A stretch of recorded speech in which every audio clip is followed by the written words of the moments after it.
அதனால தான் ஆவிக்குரியவங்க என்ன பண்ணுவாங்க, சண்டை வருதுன்னா ஆவிக்குரியவங்க அந்த இடத்துல இருக்க மாட்டாங்க, இல்லைன்னா பேச மாட்டாங்க, அமைதியாக ஸ்தோத்திரம் பண்ணிட்டு போயிடுவாங்க. அல்லேலூயா.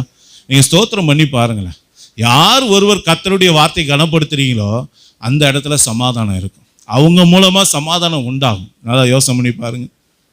இன்னைக்கு நம்மளால் ஒரு சண்டை அமருதா, இல்லை சண்டையை நம்ம ஊதி பெருசாக்குறோமா? அப்படியே எரிஞ்சிக்கிட்டு இருக்கிறதுல அப்படியே கொஞ்சம் எல்லாரும் எண்ணெய் ஊற்றுவாங்க, நம்ம கொஞ்சம் பெட்ரோல் ஊற்றுவோமே. இல்லைங்க, கர்த்தர் நம்ம அதை அழைக்கலை. நீடிய சாந்தமுள்ள உன் சண்டையை அமர்த்துகிறான் என்று வேதம் சொல்லுகிறது. நீங்கள் கர்த்தருடைய பிள்ளையாக இருந்தால் நீங்கள் இருக்கிற இடத்துல சமாதானம் இருக்கும். நீங்கள் இருக்கிற இடத்துல ஒரு சந்தோஷம் இருக்கும். நீங்கள் இருக்கிற இடத்துல பகையே இருக்காது, விரோதமே இருக்காது. உங்களை பார்த்து மற்றவங்க திருந்தணும், இப்படி ஒரு வாழ்க்கை வாழணும்.